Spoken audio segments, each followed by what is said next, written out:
अस्सलाम वालेकुम, welcome back to the channel study with Ayesha. अच्छा जी, तो आज का जो हमारा लेक्चर है वो कंबाइंड मीन के ऊपर होगा। ठीक है जी। हमारा जो प्रीवियस लेक्चर था उसमें हमने प्रॉपर्टी नंबर 1 यानी कि जो मीन की प्रॉपर्टी थी, फर्स्ट प्रॉपर्टी के बारे में हमने डिस्कस किया था। और आज की जो हमारा लेक्चर है उसके अंदर हम मीन की सेकंड प्रॉपर्टी यानी कि कंबाइंड मीन के को समझेंगे कि ये होता क्या है और प्रूव करके देखेंगे। और हम एक क्वेश्चन भी सॉल्व करेंगे ताकि आप लोगों को क्लियरली पूरा टॉपिक जो कंबाइंड मीन का है वो अच्छे से समझ में आ जाए। ठीक है, तो जल्दी से स्टार्ट करते हैं। तो आज के लेक्चर में हम पढ़ने वाले हैं कि कंबाइंड मीन होता क्या है। मैंने अभी आपको बताया कि कंबाइंड मीन हमारे पास सेकंड प्रॉपर्टी ऑफ मीन आता है या second property of arithmetic mean आप बोल दो। ठीक है जी। अब कंबाइंड मीन होता क्या है ये हम पढ़ते हैं। पहले हम डेफिनेशन से पढ़ लेते हैं, फिर मैं अपनी ऑन वर्डिंग में आपको समझाऊंगी।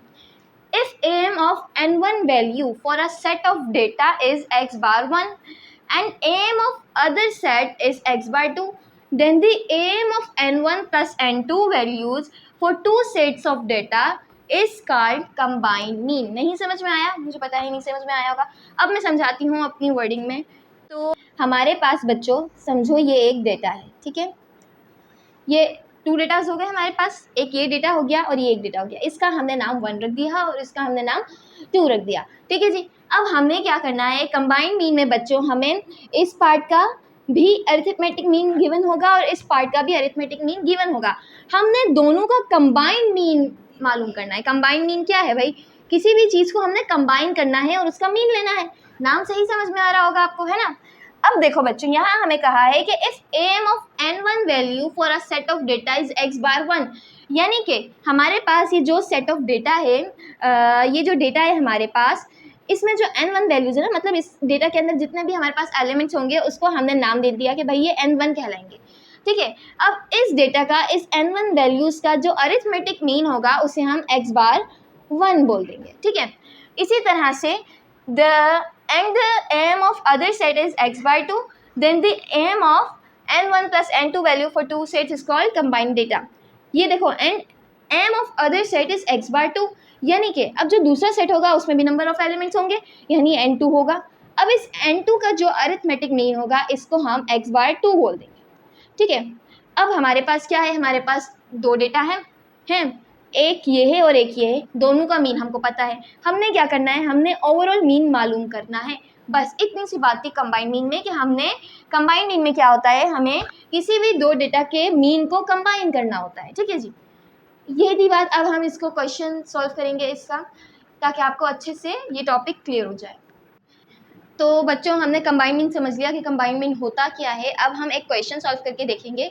ठीक है, ताकि आपको अच्छे से क्लियर हो जाए कि हम कंबाइंड मीन कैसे फाइंड करते हैं। क्वेश्चन रीड करो। The mean weight of 40 students of a class is 61। कह रहे हैं बच्चों कि हमारे पास एक क्लास है जिसमें 40 स्टूडेंट्स हैं और उस क्लास की मीन हाइट मतलब अरिथमेटिक मीन 61 है। ठीक है, तो इससे क्या पता चला आपको कि भाई हमारे पास एक क्लास है जिसमें 40 स्टूडेंट्स हैं और इसकी जो एवरेज मीन आ रही है वो हमारे पास 61 आ रही है। And the mean height of 60 students of another class is 58। और जो दूसरी क्लास है हमारे पास उसमें 60 स्टूडेंट्स हैं और वहाँ की जो हाइट है वो हमारे पास 58 आ रही है। Find the overall mean height of 100 students. हमने क्या करना है, हमें डेटा 2 पार्ट्स में दिया हुआ है कि भाई हमें पहले बताया कि हमारे पास एक क्लास है उसमें 40 स्टूडेंट्स हैं और उसका जो मीन है वो 61 है। ठीक है। फिर हमें बताया कि हमारे पास अब जो दूसरी क्लास है उसमें जो स्टूडेंट्स हैं वो 60 हैं। ठीक है, और जो उसकी हाइट है वो 58 आ रही है। अब बच्चों हमने क्या करना है, हमने ये करना है कि हमने जो दोनों क्लासेस हैं उनका ओवरऑल मीन निकालना है। अभी तो हमें अलग अलग मीन दिया हुआ है, लेकिन इस वीडियो में हमने दोनों का मीन लेना है, कंबाइंड मीन। ठीक है, जो दोनों का मीन हो, ओवरऑल मीन हो। ठीक है जी। तो आपको पता है ओवरऑल की जब बात आ जाए तब हमारे पास कंबाइंड मीन का फॉर्मूला यूज़ होता है। पहले डेटा हम लिख लेते हैं, हमारा डेटा की हेडिंग डाल दो। पहले हम अपना डेटा लिखेंगे। डेटा क्या है बच्चों, एक क्लास है जिसमें 40 स्टूडेंट्स हैं, यानी कि n1 हमारे पास आ गया 40, जिसका मीन आ रहा है हमारे पास 61, यानी कि x बार 1 हमारे पास आ गया 61। ठीक है जी। अब कह रहे हैं हमारे पास जो दूसरी क्लास है उसमें स्टूडेंट 60 हैं, यानी n2 हमारे पास बच्चों 60 आ गया। अब उसका जो मीन है वो आ गया 58, यानी कि x/2 हमारे पास आ गया 58। देखो क्वेश्चन को सॉल्व करने से पहले क्वेश्चन को समझना बहुत ज़्यादा इंपॉर्टेंट होता है। अगर आपने क्वेश्चन को ही ठीक से नहीं समझा तो आप आंसर भी गलत कर दोगे, ठीक है। तो क्वेश्चन को पहले ध्यान से टाइम लगा कर समझो और फिर उसको सॉल्व करने की कोशिश करो, ठीक है जी। हमने हमारा डेटा लिख दिया, हमने क्या करना है भाई, हमने कंबाइन मीन मालूम करना है, मतलब x/c हमने फाइंड करना है। x/c यानी कि कंबाइन मीन का फॉर्मूला बच्चों मैंने आपको बताया है कि है n1 multiply by x/1 plus n2 x/2 divided by n1 plus n2, यही बताया था आपको मैंने फॉर्मूला, जी हाँ। अब हमने क्या करना है, हमने डेटा पुट कर देना है। n1 बच्चों हमारे पास 40 आ रहा है। 40 को हम बच्चों मल्टीप्लाई करवाएंगे x/1 से, यानी 61 से, ठीक है जी।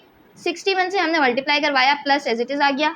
n2 बच्चों हमारे पास 60 आ रहा है, क्या आ रहा है बच्चों 60 को मल्टीप्लाई करवाएंगे x/2 से, ठीक है जी। x/2 आ रहा है हमारे पास 58 आ रहा है, ठीक है जी। डिवाइड करेंगे हम n1 यानी 40 और n2 यानी 60। अब हम अपना कैलकुलेटर ओपन कर लेते हैं जी। कैलकुलेटर ओपन किया, 40 multiply by 61 plus 60 multiply by 58। अब जो आंसर आ रहा है उसको हम डिवाइड करवाएंगे, 40 प्लस 60 कितने होते हैं, 100 होते हैं। अब आंसर को हम डिवाइड करवा देंगे 100 से, तो ये हमारा कंबाइन मीन आ गया 59.2, ठीक है जी। यहाँ स्पेस नहीं थी इसलिए हमने जो स्टेप्स हैं वो नहीं लिखे, ठीक है। लेकिन आपने प्रॉपर स्टेप के साथ काम करना है, क्योंकि एग्जाम में आप अगर कोई भी स्टेप नहीं लिखते हो तो आपका नंबर माइनस कर दिया जाता है, ठीक है जी। तो आपने क्या करना है भाई, हमारे पास यहाँ स्पेस नहीं थी, बिल्कुल भी स्पेस नहीं थी, ठीक है जी। तो हमने एक ही स्टेप में आंसर लिख दिया, लेकिन आपने ऐसे नहीं करना। आपने क्या करना है भाई, इस स्टेप के बाद आपने एक स्टेप लिखना है जिसमें आपने 40 को मल्टीप्लाई करवाना है 61 से और 60 को मल्टीप्लाई करवाना है 58 से। नेक्स्ट जो स्टेप होगा इसके बाद, उसमें आपने यहाँ जो वैल्यू आएगी और जो यहाँ वैल्यू आएगी, इन दोनों को प्लस कर देना है, ठीक है। और फिर उसको डिवाइड करवाना है, इन दोनों को प्लस करके 100 आएगा उससे, और जो आंसर आए फिर आप लिखोगे, ठीक है। मैंने डायरेक्ट लिख दिया। अच्छा जी, तो आपने देखा कि हमने किस तरह कितनी आसानी के साथ जो हमारा कंबाइंड मीन का टॉपिक है वो कंप्लीट कर लिया।